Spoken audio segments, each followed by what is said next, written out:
Merci, bonjour à tous. Je suis très heureuse d'être avec vous aujourd'hui pour partager ce temps. Alors, en effet, je suis chef d'orchestre, je m'appelle Zaya Ziouani. Habituellement, alors j'ai eu aujourd'hui le privilège de diriger de belles étoiles. Habituellement, les étoiles, ce sont mes musiciens, ce sont les jeunes avec lesquels je travaille et j'évolue. Et donc, voilà, en effet, mon métier, c'est d'être chef d'orchestre. Alors, j'ai grandi dans une famille où mes parents étaient très mélomanes, très curieux. Et cette curiosité, pour moi, c'était quelque chose d'important. Et donc, quand j'étais petite, j'avais envie de faire de la musique. Et j'ai une sœur jumelle. J'ai grandi avec ma sœur jumelle. Voilà. Et quand on a voulu faire de la musique, mes parents nous ont inscrits au conservatoire de notre ville. Et quand on est arrivé au conservatoire, on nous avait dit qu'il ne restait plus qu'une seule place. Et du coup, ma mère, elle n'a pas voulu choisir entre ma sœur et moi. Et du coup, elle a inscrit notre petit frère. Du coup, en fait, mes premières notions de musique, je les ai apprises de ma maman, qui justement, elle assistait au cours de notre frère, et puis elle prenait des notes, et quand on revenait à la maison, elle nous les enseignait. Et du coup, pour moi, ça a été quelque chose d'assez marquant, parce que justement, cette notion de transmission, que ça se fasse dans le cadre familial, voilà, ça a été quelque chose d'assez marquant dans mon parcours, et je me suis dit que c'était quelque chose d'important par ailleurs à cultiver un peu plus tard. Et du coup, j'ai commencé par la guitare classique, un instrument que j'ai beaucoup apprécié, mais j'étais un tout petit peu frustrée de ne pas pouvoir jouer dans un orchestre, parce que pour moi, l'orchestre, c'était vraiment mon univers, la dimension orchestrale avec tous les instruments, toute l'énergie que ça dégage. Du coup, après, j'ai eu la chance de pratiquer un instrument qui s'appelle l'alto. Et l'alto a en tout cas cet avantage d'être au centre de l'orchestre dans les orchestres, donc on se retrouve au milieu de tous les différents instruments, devant le chef d'orchestre. Et là, pour moi, ça a été une révélation. Je me suis retrouvée, j'étais adolescente à 12, 13, 14 ans, dans ces orchestres-là et découvrir le métier de chef d'orchestre. Comme j'étais jeune, assez naïve, mais en même temps plein de rêves, je commence à dire quand je serai grande, je serai chef d'orchestre. Et du coup, j'ai commencé à en parler autour de moi et tout le monde me disait mais Zaya, n'y pense même pas, c'est pas du tout un métier qui est fait pour les femmes. Concentre-toi sur tes études. Et du coup, je me suis en effet concentrée sur mes études musicales. Et puis, j'ai quand même continué à rêver de ce métier. Et un jour, j'ai eu la chance de rencontrer un grand maître de la direction d'orchestre qui s'appelait Sergiu Celibidache et qui était une des grandes figures de la direction au XXe siècle et qui m'a repérée et qui m'a invitée à intégrer sa classe et qui m'a dit, tu sais Zaya, les femmes, elles peuvent tout à fait être chefs d'orchestre, mais ce qui leur manque souvent, c'est la persévérance. Alors du coup, moi qui suis issue d'une famille où ma grand-mère a vécu plusieurs guerres et a combattu pour rendre l'Algérie indépendante, ma mère a fait partie des premières personnes qui ont construit ce pays, je me suis dit, moi je risque pas ma vie en essayant d'être chef d'orchestre, donc il n'y a pas de raison qu'on me dise que ce ne soit pas possible.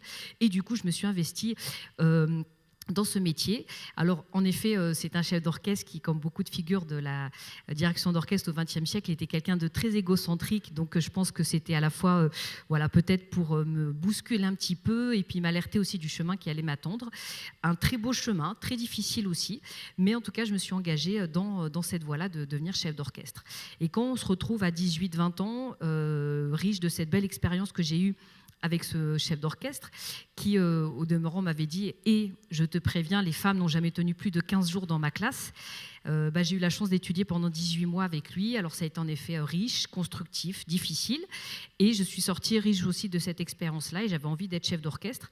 Et quand je regardais autour de moi, parce que j'ai commencé à m'intéresser à cet univers-là, je voyais que des hommes assez âgés, et aussi un fonctionnement assez particulier puisque depuis que j'étais petite, à chaque fois que mes parents nous emmenaient au concert, on allait toujours voir la musique dans les grandes salles de concert à Paris et que dans la ville où j'habitais, en Seine-Saint-Denis, on n'avait pas la chance d'avoir ces beaux moments de musique et de partage.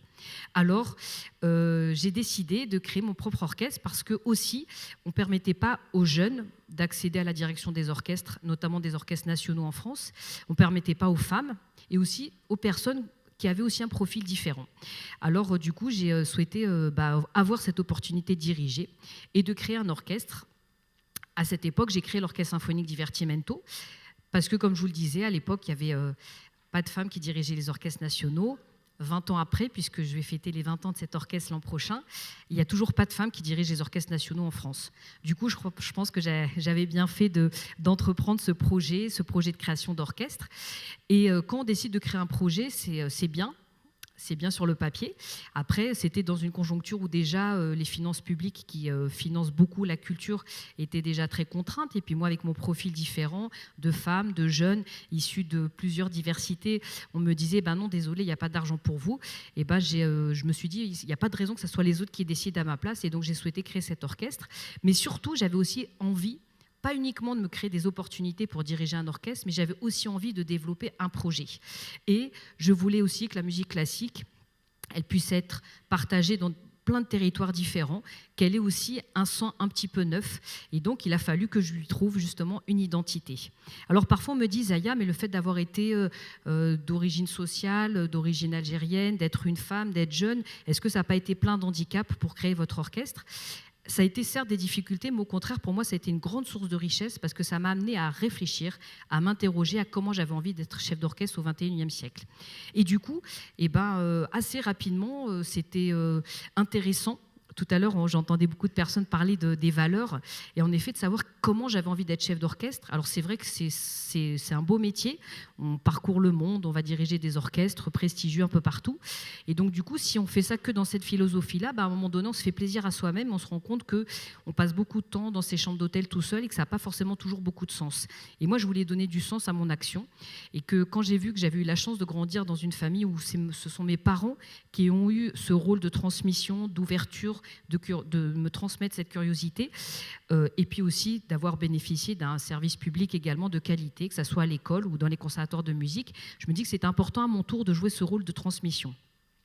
Donc du coup, cet orchestre Divertimento, la première chose que j'ai faite, c'est que j'ai installé sa résidence à la ville de Stains, en Seine-Saint-Denis, une ville que je connaissais bien parce qu'à l'époque, j'étais directrice de ce conservatoire et je trouvais que ça avait du sens justement d'apporter dans des territoires où habituellement, parfois, certaines politiques publiques avaient décidé à la place des gens que c'était important aux jeunes de découvrir le rap, mais par contre, la musique classique, ça n'allait pas les intéresser. Et ben non, pour moi, je supportais plus cette idée qu'on décide à la place des jeunes, qu'on décide à la place de certaines populations ce qu'ils avaient le droit ou pas de découvrir. Du coup, j'ai mis en place l'Orchestre Divertimento, au début en région Île-de-France, et puis maintenant aussi dans plein de régions en France, où justement, on investit à la fois les grandes salles de concert, mais aussi plein de belles villes, de territoires. Alors parfois difficiles, avec des réalités compliquées, mais aussi riches d'une énergie et de beaucoup de diversité. Et en fait, il y a bien un terme qui qualifie le projet de mon orchestre, c'est la diversité sous plein d'aspects, parce que voilà, je voulais aussi que artistiquement, on voit l'orchestre symphonique avec toutes ses diversités. J'ai la chance de diriger cet orchestre qui est constitué de 90 musiciens. C'est 90 personnes qui apportent aussi beaucoup d'engagement, beaucoup de force et qui apportent chacun des forces et une certaine identité. Et dans notre milieu musical où habituellement on cloisonnait les mondes, on était soit artiste, soit enseignant, soit dans le classique, soit dans le milieu du jazz et des autres musiques, soit on jouait dans les grandes salles de concert, soit au contraire, ceux qui n'étaient pas très bons, ils étaient destinés à jouer dans les petites salles. Et il y a 20 ans, quand j'ai créé cet orchestre, moi je voulais au contraire que les musiciens puissent avoir des profils différents et apporter à la fois une grande qualité technique, mais aussi apporter d'autres ressources à l'orchestre, que ce soit dans les ressources pédagogiques pour pouvoir mieux expliquer notre métier et aller vers les publics, apporter aussi leur talent dans le milieu du jazz, dans les autres musiques, la diversité donc aussi des publics. Et c'est vrai qu'à un moment donné, quand j'ai commencé à travailler sur ces différents territoires ou dans les grandes salles de concert et que petit à petit les gens étaient amenés à se rencontrer, pour moi, quelle grande satisfaction que de voir un public à l'image de notre société, riche de toutes ces diversités sociales, culturelles, intergénérationnelles, et que moi, au milieu de tout ça, j'étais la personne qui n'était pas la plus importante, mais en tout cas qui avait le privilège et le grand honneur de faire le lien, d'emmener les musiciens dans une direction, et aussi de fédérer tous ces publics très différents. Alors quand on est dans un orchestre symphonique, c'est vrai qu'il n'y a pas forcément la place pour que les gens puissent exprimer leur opinion, puisque quand il y a 90 musiciens, si chacun donne son avis et que l'exprime en jouant, ça donnera une certaine cacophonie, en tout cas ça ne sera pas harmonieux. Donc c'est le chef d'orchestre qui est là pour donner la direction musicale. Par contre, le chef d'orchestre, il se doit de pouvoir aussi donner une certaine énergie, demander à tout le monde de s'engager, que le premier violon, il est certes très important parce qu'il joue beaucoup et qu'il est très exposé, mais il faut arriver à ce que le joueur de triangle, il ressente aussi cette même responsabilité vis-à-vis de l'ensemble de l'orchestre. Et du coup, moi, dans la construction de ce projet d'Orchestre Divertimento, je me disais, vu que ce n'est pas forcément dans la grande formation symphonique que les musiciens vont être amenés le plus à s'exprimer individuellement, je me suis dit que c'était important aussi que, pour porter un projet qui a des valeurs atypiques dans le milieu musical, il faut qu'il soit bien partagé par tout le monde. Et petit à petit, on a mis en place plein d'instances au sein de l'orchestre pour que ce soit aussi les musiciens, les membres des équipes administratives et techniques et notre conseil d'administration qui participent aussi à la création de l'orchestre et à son développement. Alors certes, moi je l'incarne beaucoup au travers de mon énergie, de mes idées, mais toute seule, je suis rien et il faut que je sois très humble aussi par rapport à ça, puisque j'ai la chance d'être avec vous aujourd'hui, mais malheureusement, si je fais ça avec ma baguette, il n'y a pas de musique, et donc je suis aussi très dépendante des musiciens. Donc pour moi, c'est important aussi que ce projet soit partagé par tout le monde, et donc les musiciens, les équipes ont trouvé leur place aussi dans le cadre de comités de réflexion aussi pour apporter leurs idées, également leur expérience, et c'est ce qui fait qu'aujourd'hui, notre orchestre, il a aussi sa place au milieu d'orchestres nationaux et internationaux parce que justement, on a su créer une identité artistique en justement permettant de montrer la musique classique ouverte sur le monde, en lien avec les musiques du monde, en lien avec le jazz, en lien avec l'histoire, en lien avec les autres arts.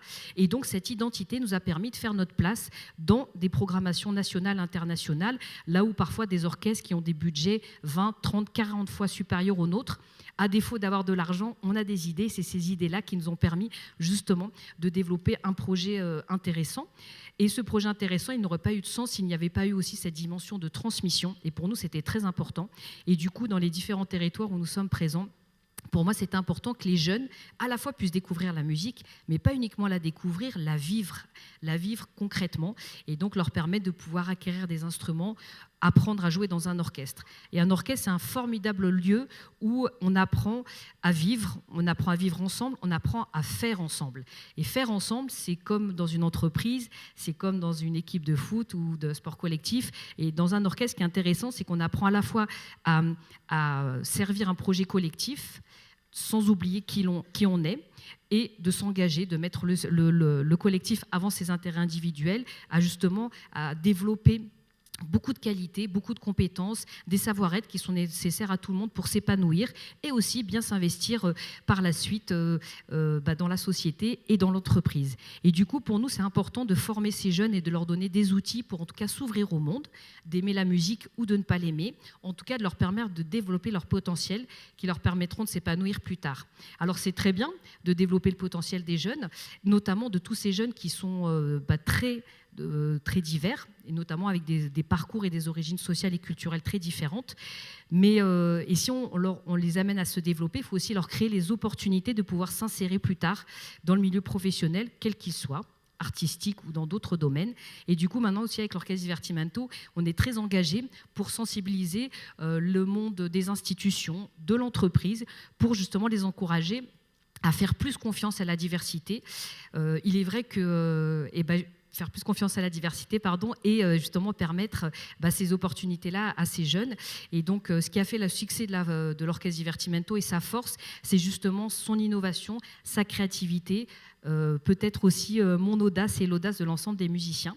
Et c'est vrai que souvent, je suis très attachée à dire à mes équipes que c'est important de ne pas s'installer dans un confort, mais qu'il faut que sans cesse qu'on se réinterroge, qu'on se réinvente et que surtout on ose les choses. Et donc tout ça, toutes ces valeurs-là, on essaie de les transmettre dans le cadre de notre concert, toute cette belle énergie, mais aussi dans le cadre de notre académie avec tous ces jeunes.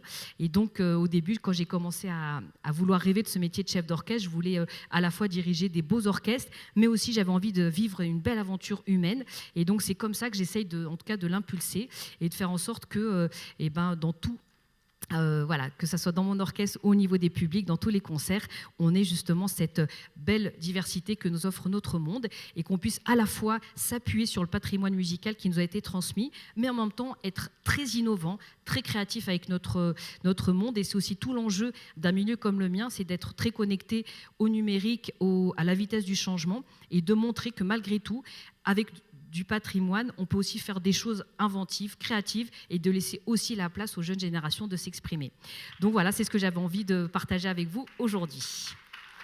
Merci. Et peut-être pour finir sur quelques notes de musique, j'étais un petit peu frustrée de diriger toute seule, donc si vous voulez bien, je vais vous apprendre aussi à diriger. Et sur les musiques qu'on a entendues, qui est la danse bacchanale de Camille Saint-Saëns, qui est un compositeur français, qui lui-même a beaucoup intégré aussi des musiques d'autres cultures, comme notamment de la culture nord-africaine et d'Algérie.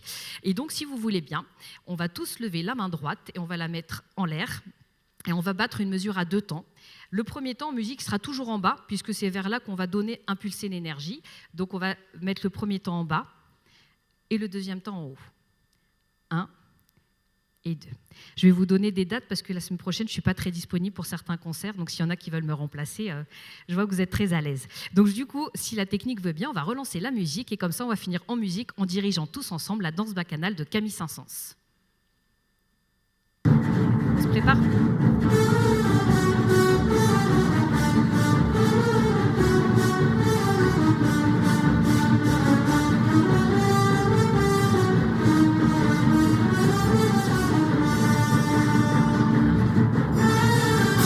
Là, on va faire des gestes plus grands parce que la musique, elle demande beaucoup plus d'énergie.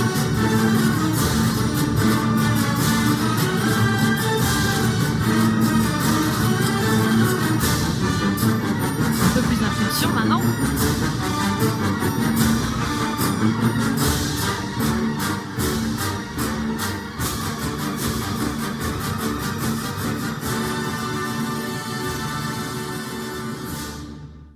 Bravo, merci.